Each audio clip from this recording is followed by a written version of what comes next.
Anda mak ayah selalu penat tak?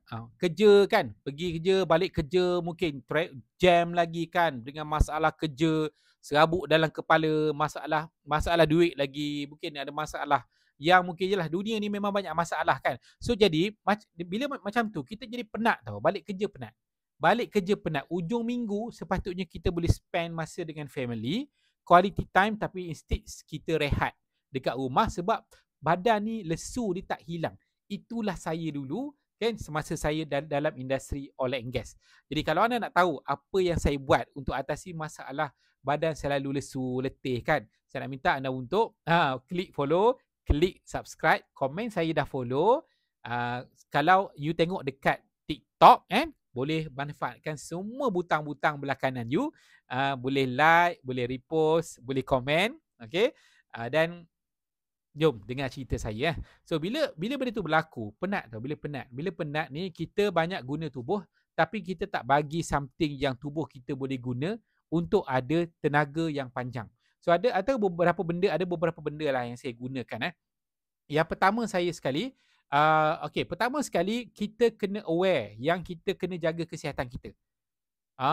Ramai orang dah masuk 30-an, 40, dah kena kencing manis, dah kena darah tinggi. Jadi benda tu adalah sebab kita tak buat decision peringkat awal. Kita kena buat decision. Kita kena buat satu pilihan. Aku nak jaga kesihatan. Bila kita buat keputusan, maka kita akan start tengok apa yang kita makan, apa yang kita minum, pukul berapa kita tidur. Semua tu bagi kesan pada kita punya kesihatan. Yang kedua, apa yang saya buat? Saya consume suplemen semula jadi. Daripada pemakanan kita tinggi gula, tinggi minyak, kan? Banyak hampas lah, nak senang cakap lah, banyak hampas. Sebab semua benda dah goreng. Benda dah goreng atas 40 darjah Celsius. Apa jadi pada anak-anak kalau demam atas 40 kan? Otak dia boleh rosak. Jadi sama juga dengan ayam, ikan yang kita makan tu. So jadi macam mana? So ambil dalam bentuk suplemen, maka kita boleh dapat zat-zat yang pure, nutrisi yang pure yang pada dos yang mencukupi.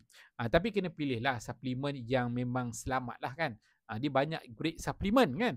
Jadi so yang ketiga, apa suplemen yang saya ambil untuk maintain energy? Saya ambil B-complex. Dia akan bantu untuk tukar makanan jadi tenaga. Jadi tenaga, tak simpan jadi lemak.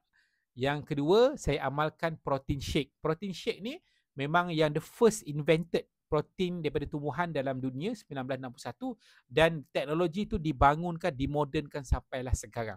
Apa yang dibuat? Dia boleh bantu bagi tenaga 4 jam. Tenaga yang clean. Apa maksud clean? Dia tak ada gula sangat, jadi dia tak jadi lemak, tapi dibagi tenaga. Kan? Yang ketiga ialah vitamin C. Vitamin C ni bukan untuk muka tau. Dia memang untuk kita punya kesegaran sel kita. Kita stres kan, banyak kerja, pening kepala kan, banyak pencemaran apa semua. Sel kita rosak. Nak protect, nak baiki, vitamin C. Dan dia bagus untuk sendi-sendi kita lah. Dia akan bagus, sedap, pegang sendi tu sedap. Okay, dan last sekali saya akan ambil polyphenol blend lah. Itu tinggi sikit lah kan. Tapi yelah, maintenance tinggi, tubuh kita mahal kan. Jadi minyak hitam pun mahal lah. Kan, ibarat minyak hitam lah polyphenol ni. Okay, so jadi kalau anda berminat nak tahu lebih lanjut tentang apa yang saya guna untuk kesihatan saya, dalam keadaan kita hidup dalam sangat hektik kan, orang berniaga ataupun orang bekerja, boleh contact saya dekat link bio ataupun link description. Terima kasih.